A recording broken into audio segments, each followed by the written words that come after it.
Hello, hello, hello. Welcome, welcome, welcome, welcome to another week, my third week on studying the attributes of God.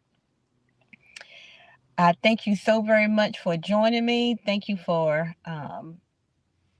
joining my channel, Felicia Ball. I am a wife, I'm a mom, Christian mentor, vision coach, and I help the busy working mom, that career working mom, to help her to create balance and harmony in her life, to balance out her work life and her home life, and just to create that harmony and that balance that she needs in her life. That is what I do. And I am doing a study on the attributes of God. I wanted to get to know God even the more. He said, don't make your boast in power or fame, but he said, make your boast in that you know me, that you know who I am. And I wanted to do a study on the attributes of God just to get to know him more and more, and to get to know and understand his character, get to know and understand who God is even the more, learning the characteristics and the attributes of God.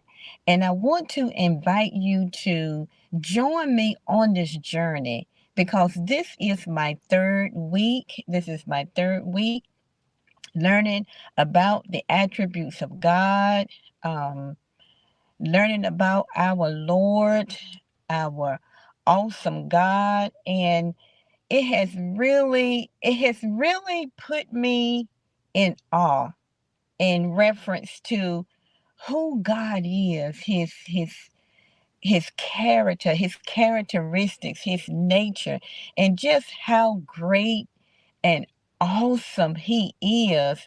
It has just put me in a state of awe.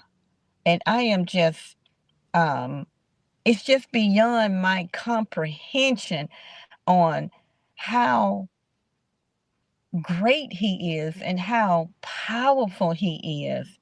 And not only that, but number two, just in this third week of studying, and I'm just only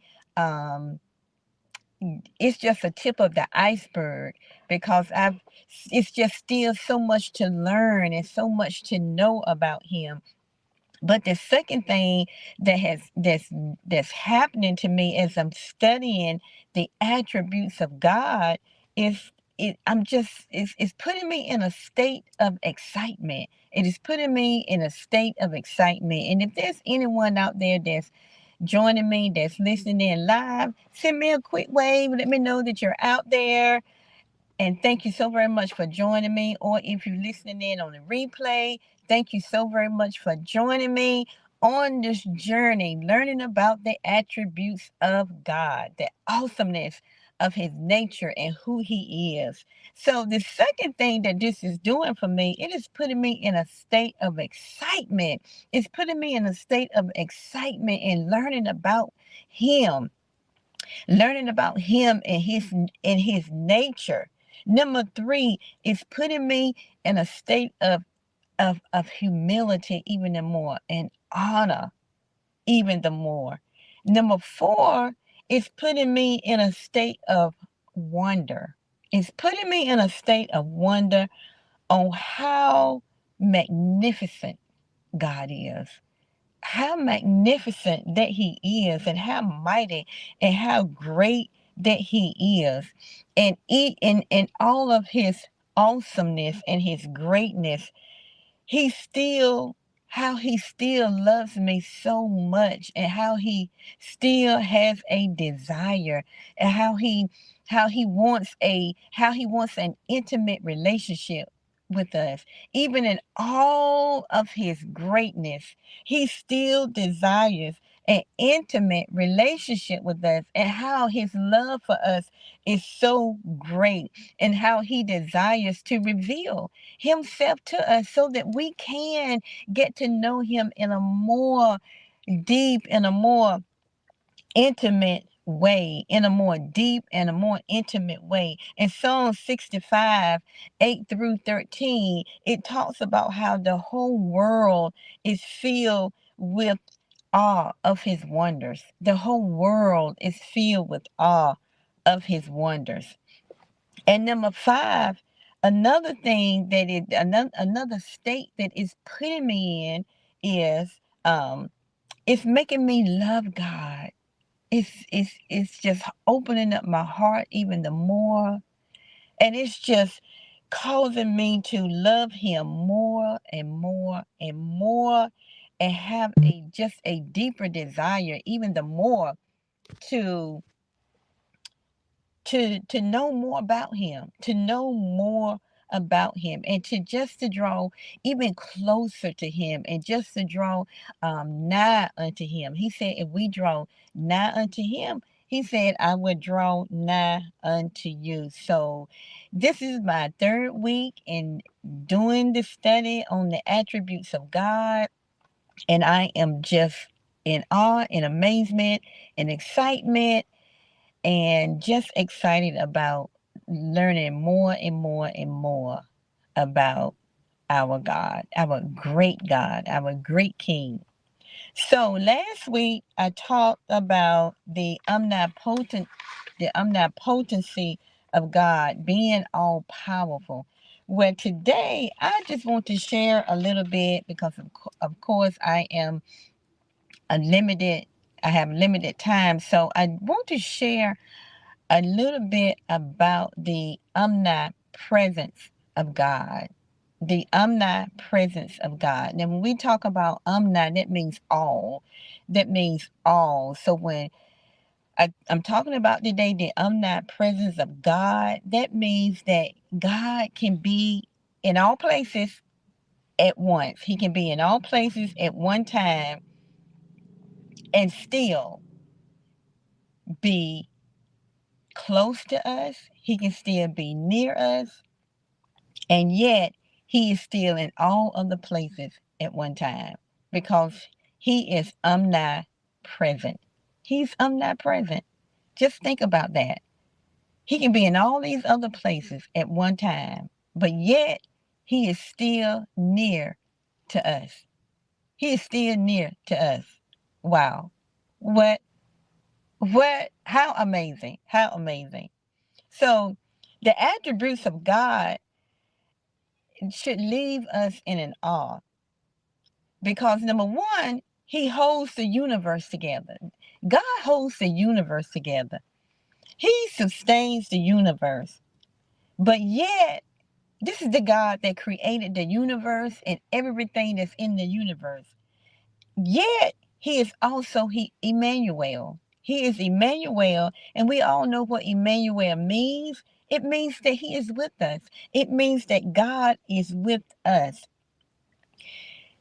It also means that he is near. He is near to those who call on him and who call on him in truth in Psalms 145, 18 through 20. Psalms 145, 18 through 20. So he is Emmanuel. He is always with us. He is always with us.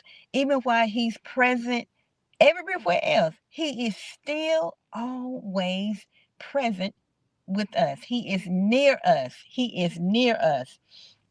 This this also knowing that God is always near us and that he is always present with us, his presence is with us. This should be a great comfort to us because it lets us know that he's with us. It lets us know that he is near us, and wherever we go, whatever we do, we can have an assurance.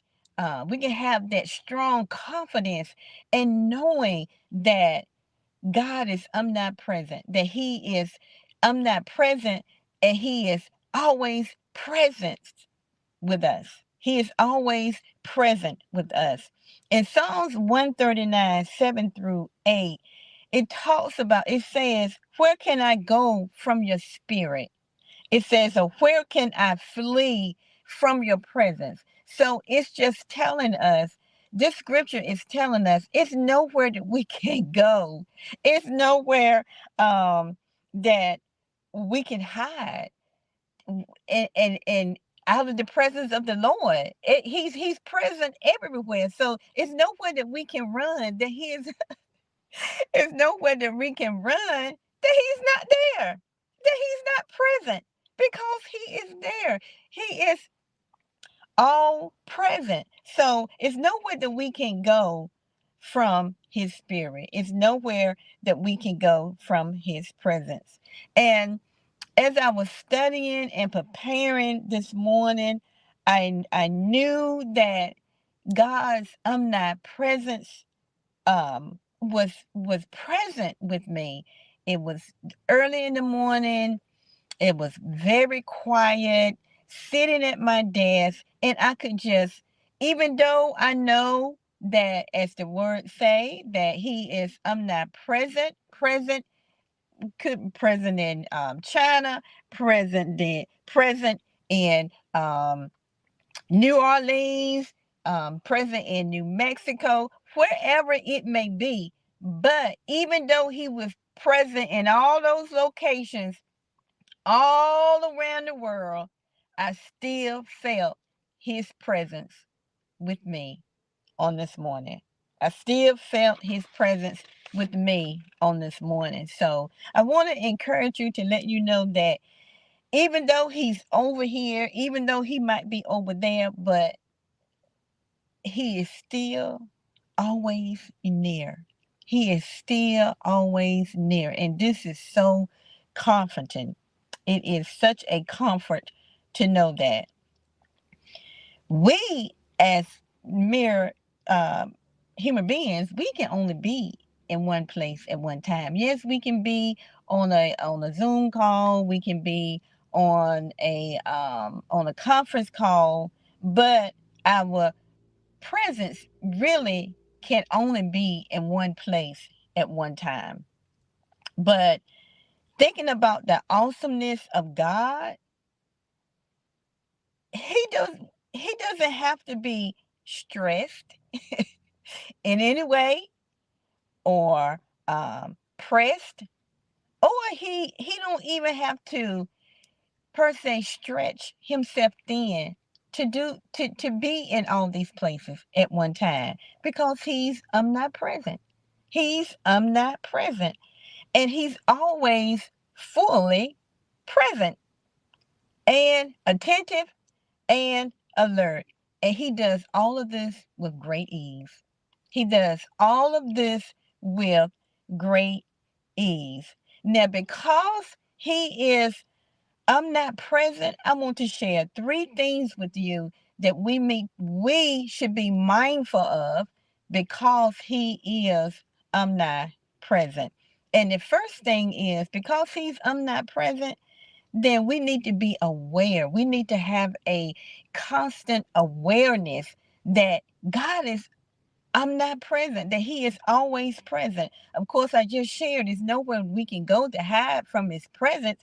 So we need to be constantly aware. We need to be constantly aware that we can't hide from God. We can't hide from God, number one. And number two, we can't hide anything from God. We can't hide from God, and we can't hide anything from God.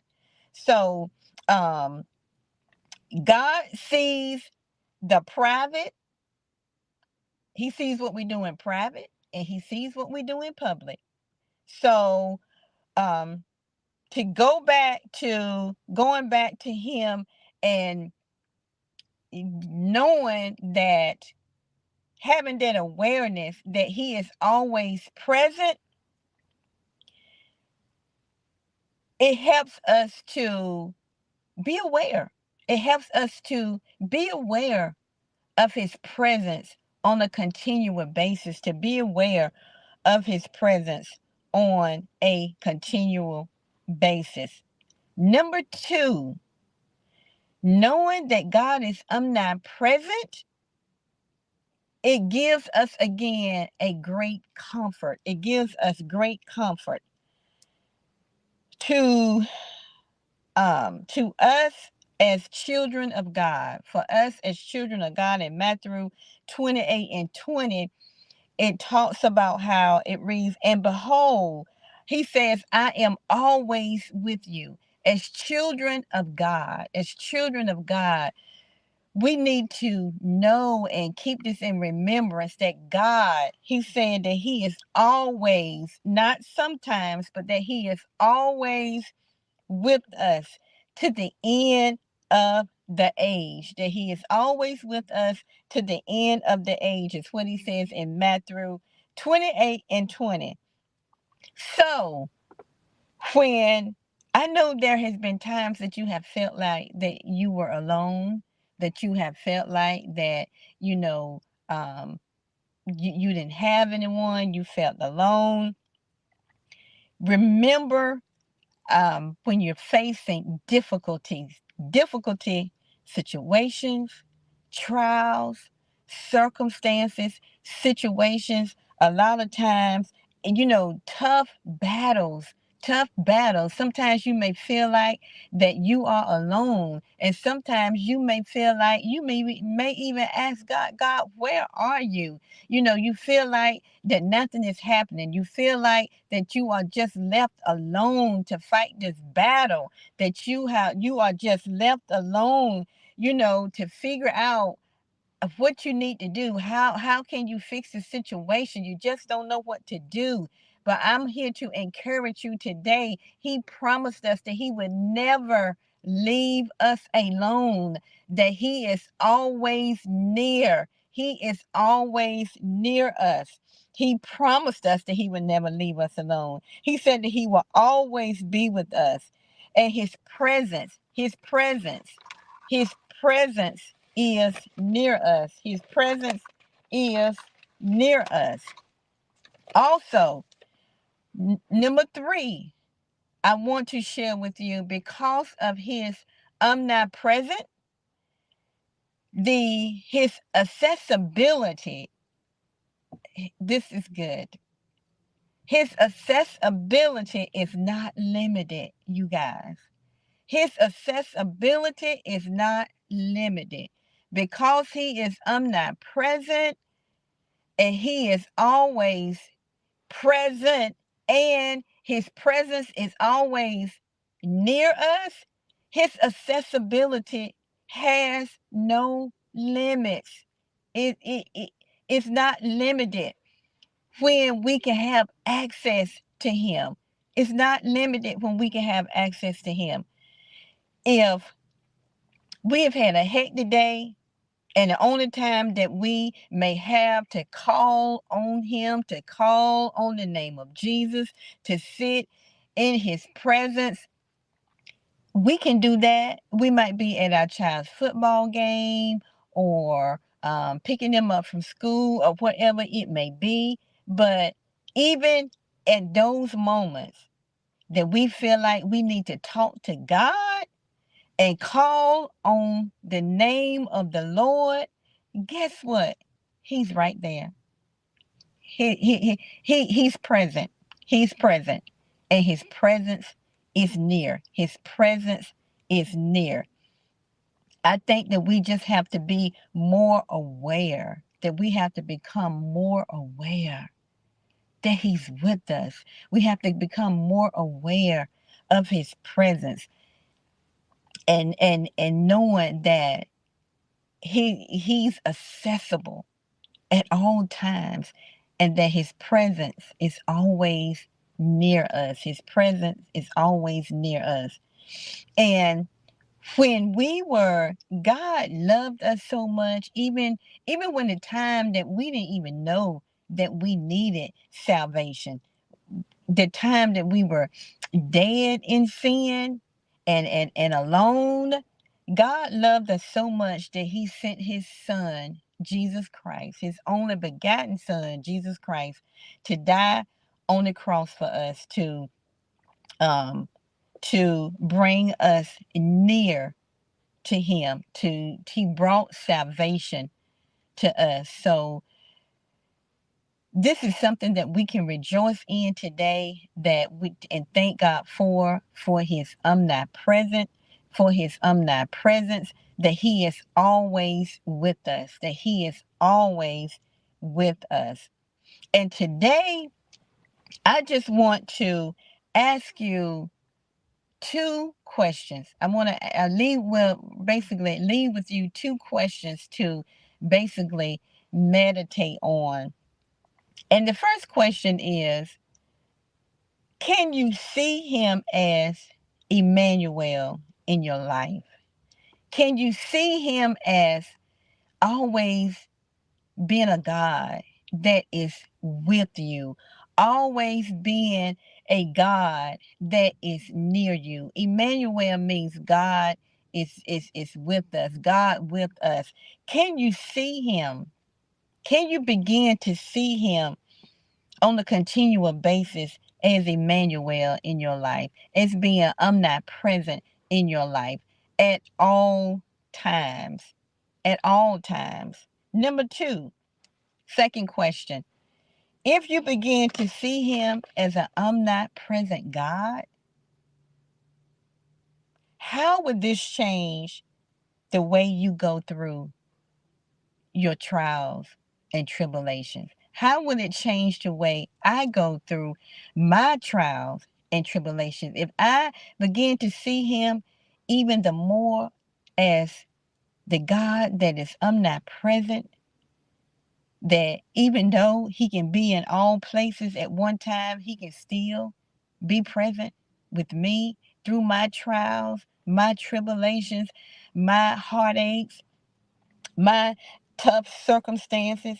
And not only that, but be with me through just just change. If I was to begin to see this and grab hold of this even the more, how will this change the way I go about my everyday life?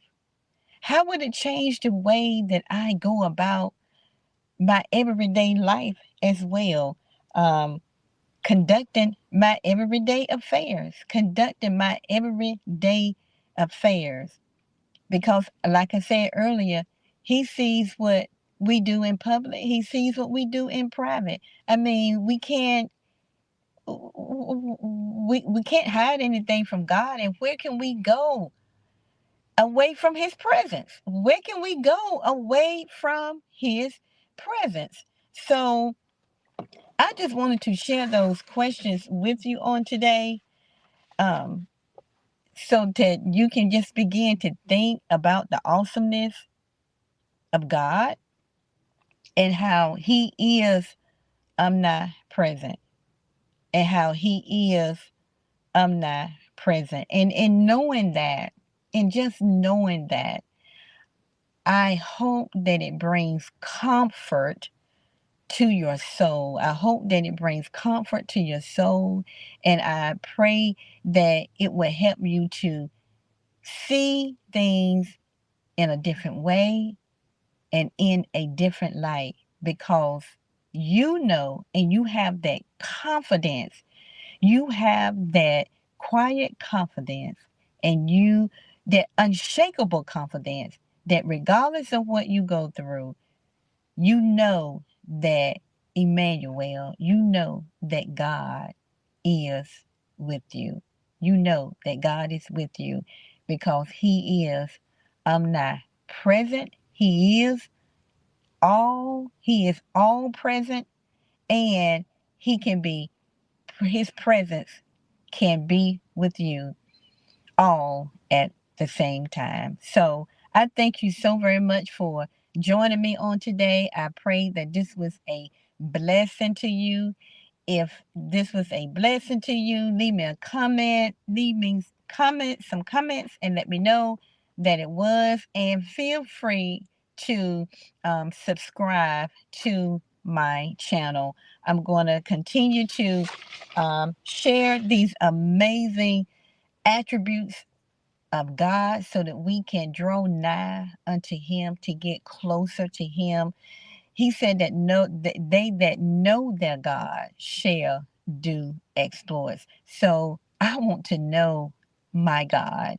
Do you want to go deeper with God? Do you want to know more and more about the nature and the attributes of the God of the Bible, of the God that you serve? Okay, that's all I have for you on today. And Lord's willing, I will be back on next Wednesday to share the awesomeness of the attributes of God. Look forward to seeing you then. Bye bye.